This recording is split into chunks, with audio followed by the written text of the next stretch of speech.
Well, since coming off the DL, Marcus Stroman had looked very good coming into this game. Yeah, well, today he just had a really, really rough fifth inning as the Jays lose 6-3 to the New York Mets. And the Stroshow's line really doesn't look too good. 4 2/3, 6 innings, 6 runs, 2 strikeouts. And the problem that arose in this game, and something we haven't seen in his first 2 starts, but was a problem before he went on the DL, was his walks. He had 4 walks in 4 2/3 innings. That's a problem. That's something that's got to change moving forward. He's got to go back to throwing the good quality strikes like he did in his other 2 starts. And then he'll be dynamite. If he's throwing strikes and making guys swing, he's great. But when he can't find the zone, things go bad. And when he can't find the zone, he just tries to get me over pitches, and they get hit hard. The Jays had the lead early, though, in the bottom of the second inning. Kendrys Morales on a 1-2 pitch crushed the ball to right field, and it was gone. You know, just a great shot by Kendrys Morales. He stays hot as the Blue Jays take the early 1-0 lead. But as we've said many times before, in the next half inning, you want to put up a 0, and they do not.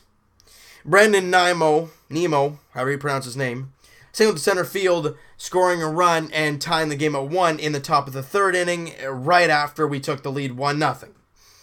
But then in the bottom of the fourth inning, Lourdes Gurriel Jr. singles to center field. Morales comes in to score, and the Jays got the lead right back. It's 2-1.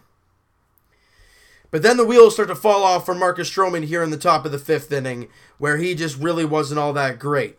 You know, Flores singles to lead off the inning, and right off the bat, Todd Frazier hits a 2-run shot to center field on the first pitch, and just like that, the Jays are down 3-2, and things are going wrong.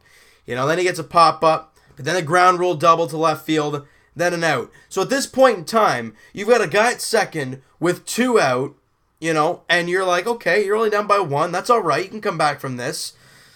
Then he walks Nemo. I think it's Nemo. And that was first and second, 2 out. And who's up next? Joey Bats.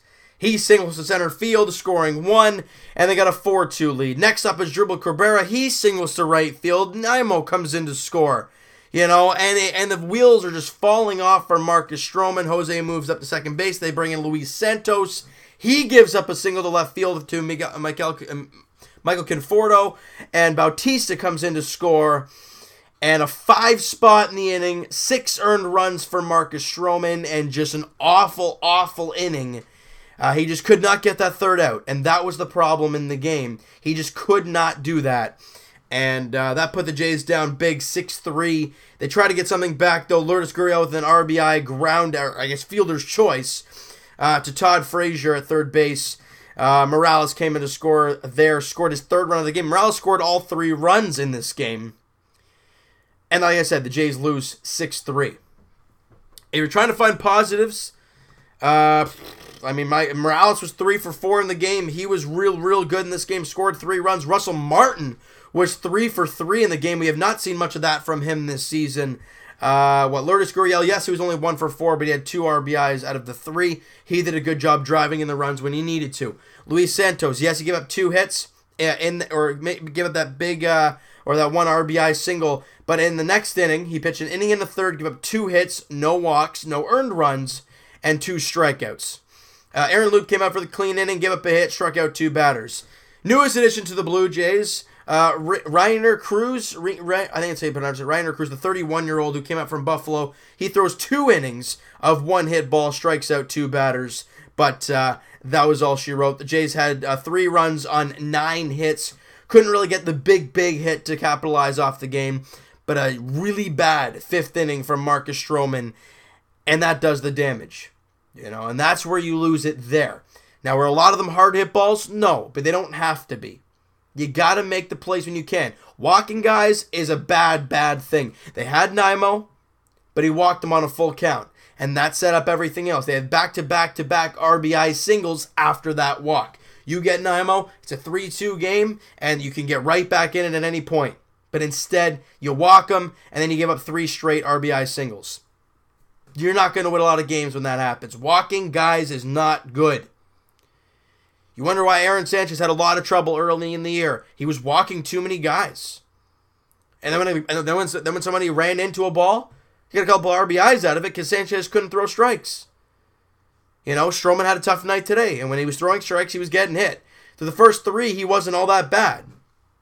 An RBI single in the 3rd inning, whatever, that's 1 run. But then the wheels fell off there in the 5th inning after the 2-run shot by Todd Frazier.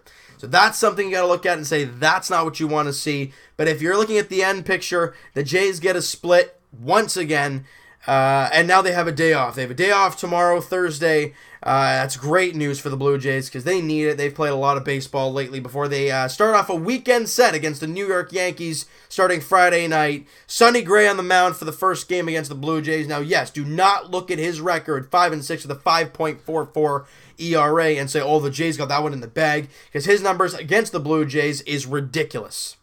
Sam Gaviglio on the mound for the Blue Jays in Game 1 there. Last time he faced the Yankees, I think he went 7 shutout innings, but the Jays couldn't get any offense for him in that game.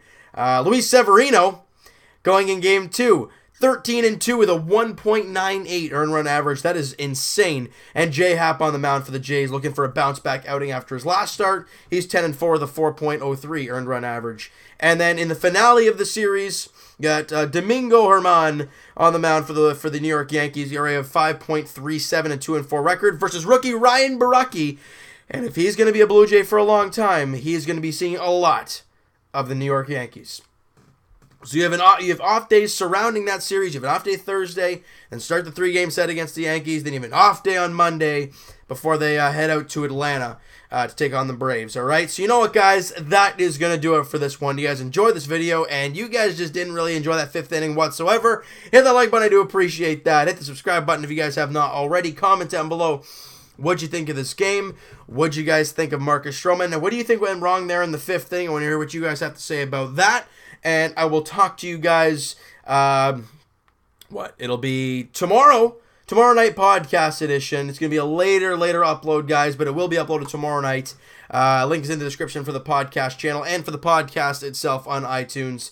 Also, guys, Twitter is down below. Follow up, send me a DM, do all that great stuff. And I'll talk to you guys Friday night as the Blue Jays look to start off the weekend set against the New York Yankees with a bang against the Bronx Bombers. Sonny Gray, Sam Gaviglio in Game 1 of the 3-game set, 7:07 first pitch at Rogers Center. We'll talk to you guys then.